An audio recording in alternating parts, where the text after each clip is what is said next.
Okay, welcome back. Well, here's the template for the neck mortise. Now, I suppose my only criticism of these templates would be is that they seem to have a lot of like littler ones like this, and like, you know, okay, you can line them up perfectly and things like that. It's got the center line marked on it and these three, so it's fine. But I think it would be nice if they just had a full-size body template with that cutout in it. I mean, they could have, incorporated it in this one, really. And then you'd have a full-size one, so there's no sort of, you can't sort of misalign it or anything, really. I mean, it's okay, but I mean, the templates, I've got no criticism of them, really, but they weren't cheap. The full template set. So anyway, the interesting thing is I know a lot about burst Les Pauls, and I bet this is 38mm wide.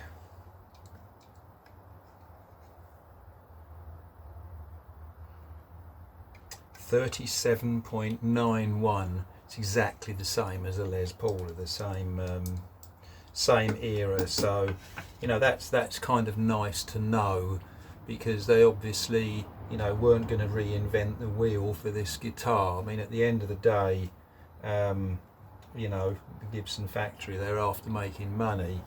I mean, we all know that the original 58 Flying V's weren't popular, and probably only at the absolute maximum sort of around, I think that it was originally quoted around like 90 were made, or 97 or something like that. But I think even that in 58 was even less, and some of them were assembled later. So it's there's going to be a fair amount of economy put in the build of this, so I'm not surprised that things are the same as the Les Paul.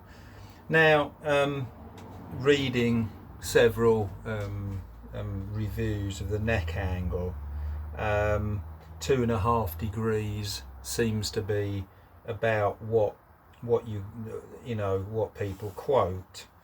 Now, that would have been done by cutting the mortise at a slope exactly the same as a Les Paul. There wouldn't be anything done to the neck would just be straight.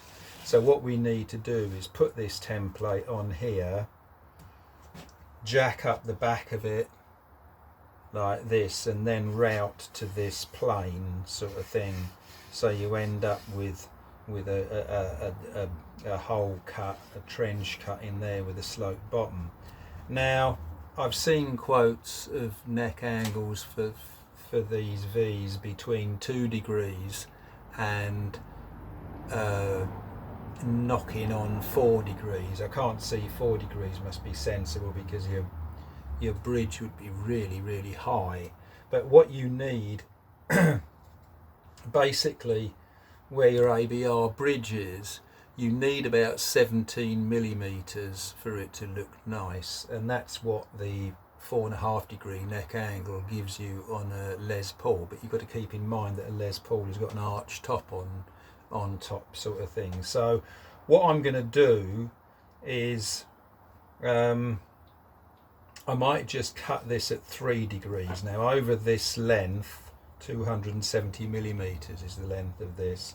If you want 3 degrees, you want about a 15mm spacer at the end here. But what I'm going to do is I'm going to plonk an ABR on here and just have a check, and we'll see where we come out at. Okay, we've got the ABR bridge on here.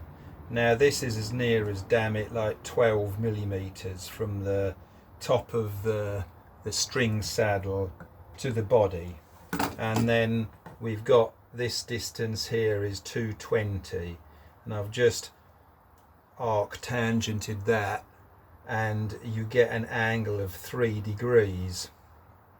Now, which we're in the ballpark. What you've got to realise though is the fretboard goes on top of that, so you can add sort of 4 or 5 millimeters to that, plus a bit of string height. So if this was like 12 millimeters there at 3 degrees, you add another 5 on it and you're up at 17 millimeters, which is what you allow really on a Les Paul at 4.5 degrees. So we're about right at 3 degrees. Or we very, we're probably a bit generous at 3 degrees, but that's fine for me at this stage.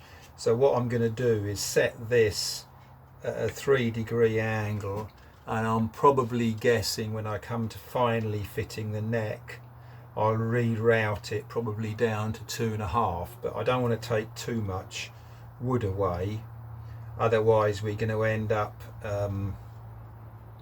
basically you can always take more wood away, and you can only add stuff by gluing more wood in. So I'm happy with 3 degrees being on here sort of thing. So I want a spacer here, about 14 millimeter spacer for 3 degrees. So that will be fine for me. So let's get setting up this. Finding a decent way to clamp it on and stuff like that. We've got our screw hole at the end here, where the V tailpiece goes, and we've got to be able to hold it at the front somehow. So let's work on that and we'll go from there. Okay, here we are back at the router table. I've got this neck template screwed on again, no, not again, the first time, and as I explained earlier, we've got it set at an angle here of like about 3 degrees, which will give us a bit of wiggle room later on. Couple of things to check before you start. I've got 2 screws here at the top that are countersunk, so they won't interfere with the router. That will give us they'll be covered by the fretboard, so you won't see any damage or anything there. We've got 1 screw here at the back that's in the same place as before, in the centre of the V, so the centre nail of the V. So we're all good there, no problem. Again, it's perfectly lined up around the edge. The centre line is perfectly in line. I mean, this goes right into the centre line. You've got the edges of the body there, that's fine. Couple of things to be careful of. A straight edge across that. That's how far that is that side. And that's how far it is that side, so you know it's not tilted. That's great. And the other thing to look out for is that you've got a consistent slope down here. If you do up these screws too tight, this is why I've got 3 in to locate it. If you do it up too tight, you can screw this on and end up like bending it down, so you get like a less of an angle at the end, which is what you don't want. Now that's anyway, that you can see that's perfect. So what I've done here is I've actually hogged out some of the wood in the neck mortise, just to save my router cutters really, and it's quicker than routing. So what I'll do, I'm going to neaten up right down to the base now of that routing, which is way above what I want. Basically for the Flying V, the bottom of the neck tenon ends up 3/8 of an inch less than the thickness of the body, so you have this tongue on the front here is 3/8 thick, which goes to the neck. So, but we'll get down to where this Frosner bit drilling was Again, I've got a router, a bearing guided router on here. Just, you know, double check, double check, double check. Now this is my handheld router. Obviously have a bit of a test. I mean, one thing I don't like, I can feel that as I'm coming off the end of the template, the router is going to tend to want to tip, so I want to be very careful of that. I mean, this template would have been a lot better if they'd have taken, you know, taken a piece out in front here that the router could been in, a bit like you know, say a neck pocket of a Les Paul. That doesn't go out in front, but some, you know, you get extra wood in front here, so it gives you a better landing for the router. So I'm going to have to be careful of that. But anyway, let's get just neatening things up here.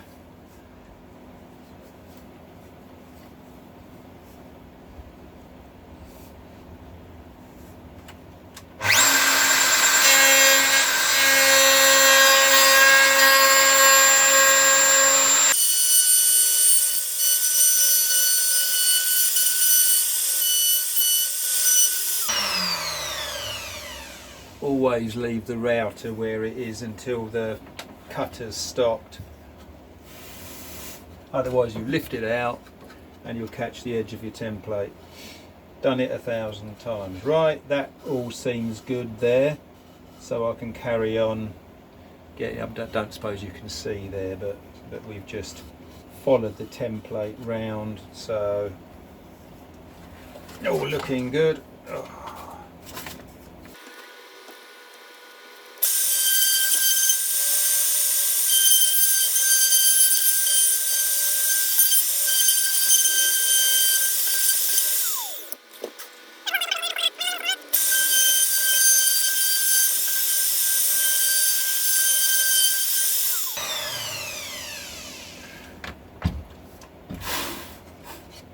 Let me get this out and give you a closer look at it.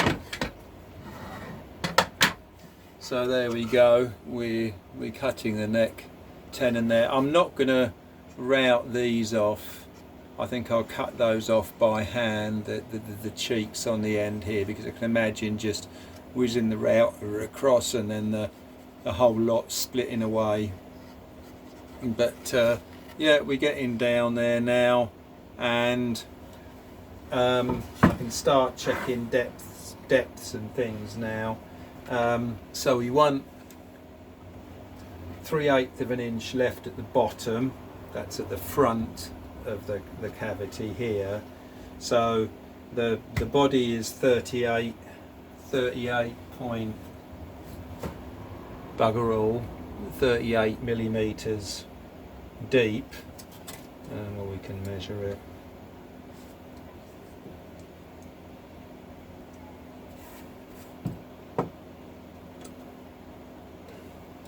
Okay, we're 38.5 roughly.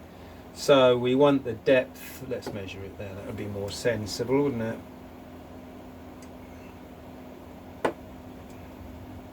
Right. Okay, we're 38.5 there. So this wants to be, well, 3/8 of an inch is 10 mil. So we want to be 38.5. We want to be 28.5 deep, and we are currently 25 deep, so we want to go only another 3 millimeters down, and then that will be good. So let's just measure the edge here. So this should be 12 mil, 10 mil, 13 mil when it's done. Right, okay. Something's amiss here, because that's telling me I'm 14 mil thick at the end there, and I should only go down another millimeter if that's the case. Oh, something's screwy here. Let's double check.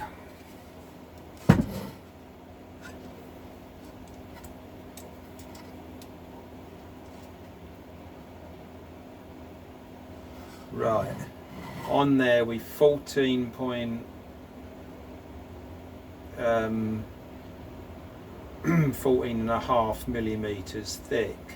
So we want to come down, we want to come down to 10 millimeters. So we want another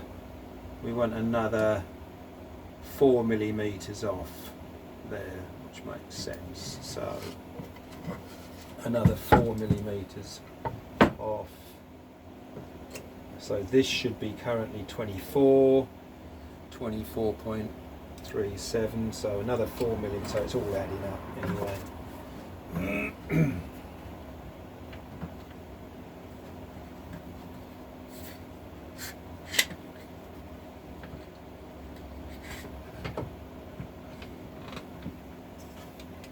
What I can do with my router is I can actually adjust a 4 millimeter gap here at the bottom, so I can't go down any further than 4 mil.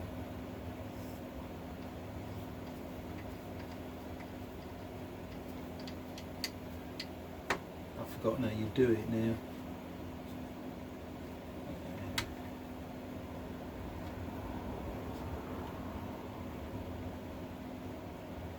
Don't quite know how you're meant to. I never really use that, but I can wind down. I know that's not 4 millimeters there anyway. That's about 3, so that would stop me going down any further than I should.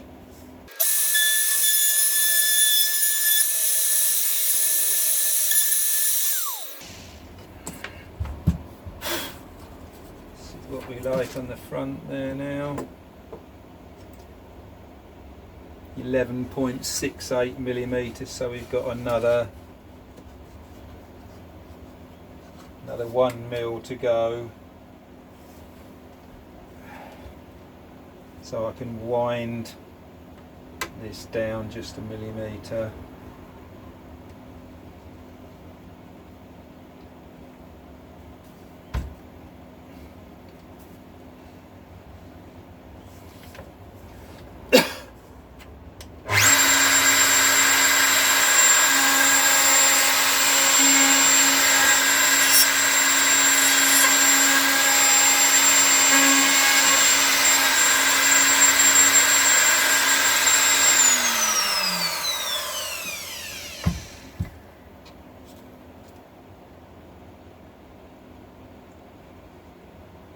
Yeah.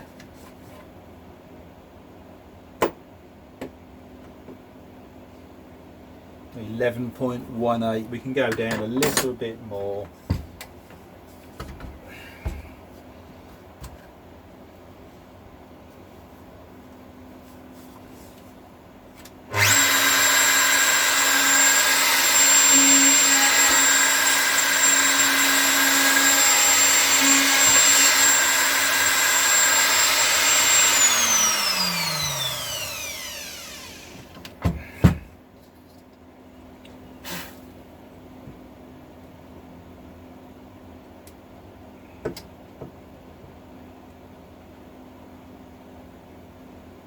Yeah, we're about right there, I think.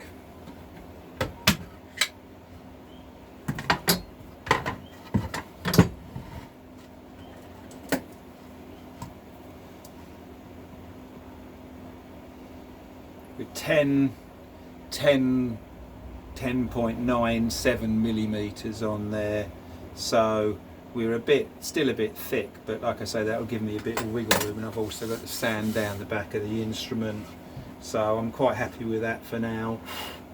So we've got a roughed in neck socket on there. Sorry it took so long, quite a long video, but you know, we know that everything's right with that, so I'll get on and do the next one. Okay, so here we are. Both neck tenons have been routed to the approximate to a 3-degree angle. Now, like I say, that will probably be a little bit too much, and I can always put this template back on, put a lesser spacer under the back of it, and just nibble out a little bit more. Now I haven't routed across the front here. I don't know whether that's a mistake or a good thing, but I was just worried about, you know, when you take off, it would basically, you know, snap off sort of thing, and then I'd end up with the tongue that sticks underneath the neck with a big chip out of it that I'd have to glue back in. So I'm just going to do that by hand. The thing, right, just to wind up the day then, I've cut these cheeks off here, and I'm glad I waited, because obviously with the neck pocket at a tilt, if I'd have used the router to cut those, they'd have been tipped back, which wouldn't have been correct. So basically those should be vertical with the body kind of thing. So that's what I did. And equally, where you've got these radiuses in here for the neck pocket and equally round the edge of the pickup sort of thing, I use a big router cutter to hog everything out, but I've got a little bearing guide, a little small diameter bearing guided router, so I can go round the tighter radiuses at the ends here and get you know, get everything like sorted out with this cutter. So it just neatens it up, so like I can do nice edges to the, you know, pickup routes as well. So that's what I use that for. But yeah, that wraps it up then. Thank you for watching. Be back tomorrow.